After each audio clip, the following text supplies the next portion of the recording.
Look what I just got here.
Welcome back, guys. You're watching Entrepreneur. In this video, we're going to be going over basically what happened in the last 24 to 48 hours with Bitcoin and the rest of the cryptocurrency space. But before we get into this video, guys, if you guys are new to the channel, make sure to subscribe and also turn on post notifications so you guys get updated when we post our daily cryptocurrency video every single day. And for those of you guys who are looking to become more of traders in this space, definitely check out our free Facebook page and group.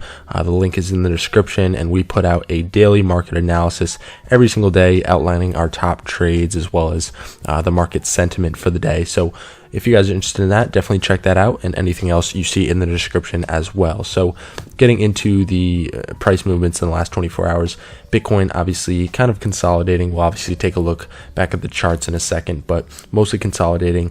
Ethereum actually taking a pretty big hit, as well as some of the other market leaders, Ripple and Bitcoin Cash as well, down about 2 to 4% across the board there. And then overall, I mean, just kind of staying the same for the most part. Not a ton of movement.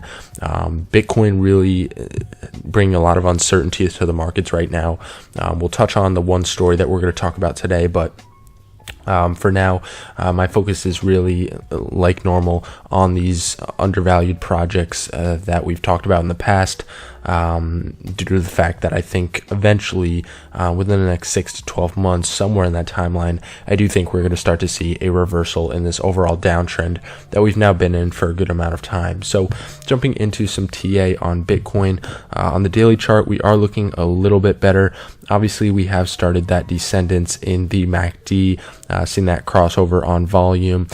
So hopefully that starts to curve back up and we see some positive momentum out of Bitcoin, because again, the daily chart does usually signal how things will perform for a month to maybe even longer, maybe a little bit shorter. But overall, if we start to see a bearish tone for the next month or so, I think we'll end up going below 57 to 6,000, which would be quite unfortunate and really leave the price up to who really knows at that point, considering how many times we bounced off that level. So again, what I'm looking for is more consolidation at the level that we're currently at.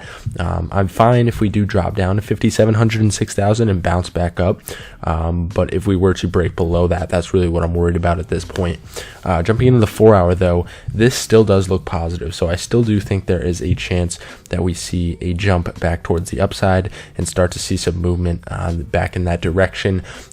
Part of that is going to have a lot to do with the story we cover in a moment here, but overall, Bitcoin looking pretty good in the short to medium term, on some of the 1 hour, the 4-hour charts. Looks good, seeing consolidation, everything like that.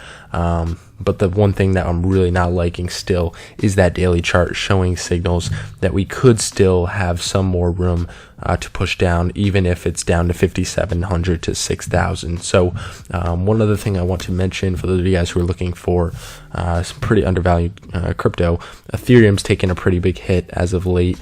almost reaching $200 flat, but oversold on the daily. So if you want an alternative to Bitcoin right now, I would say Ethereum is a safer bet at this point. But jumping into the story, guys, Goldman Sachs CFO, the crypto ditch is fake news. So if you guys obviously watch the channel, in the last 2 days, we talked about the story that Goldman Sachs was ditching their plans to actually invest, to, go into the cryptocurrency markets and create a trading desk for cryptocurrency. So the CFO actually came out and claims the story for postponing their plans as fake news. And I actually think this is quite interesting. The day after the story really had an effect, we see the CFO saying that it was fake news, because one thing that I thought is, I don't think they're ditching it. That doesn't make sense at all. And I really just thought it may be a way of manipulating the markets, which obviously did happen. Bitcoin saw huge drop. For those of you guys who haven't been looking at charts recently,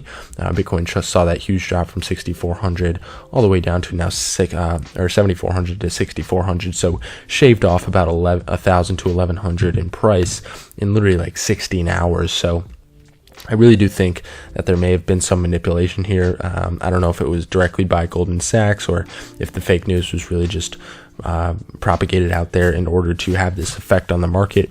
But it wasn't like we announced anything or that anything had changed for us. I never thought I'd hear myself actually use this term, but I'd really have to describe that as fake news. So, he did come out and say that for the company. So I think that's a good sign, but I also think it may be a sign that markets are manipulated very easily, and that's something everyone has to keep in mind, which really, comes back to the fact that trading is not one-dimensional. There are many different impacts when it comes to price movements of not only Bitcoin but other assets as well. So I think that's just something to keep in mind, guys, when you are trying to navigate these markets. But overall, I just wanted to bring that to you guys because they did come out and announce that this is fake news. But getting more into it, it's a long road, and so I would just be speculating. Maybe someone who was thinking about our activities here got very excited that we would be making markets as principal and physical Bitcoin, and as they got into realizing that that's part of the evolution, but it's not here yet. So I did like the parts of this article that he talked a little bit more about their plans. So if you guys want to check out this article, go over to Crypto News and you can find it with this title. So that is all I have for you guys today. Again, if you guys want to get our daily market analysis every day, make sure to head over to our Facebook page and join our free Facebook group, and also follow our page as well, because we post the market analysis there also. So thank you guys for watching. Again, if you're not subscribed already, make sure to subscribe, and I will see you guys in the next video. Have a good one, guys.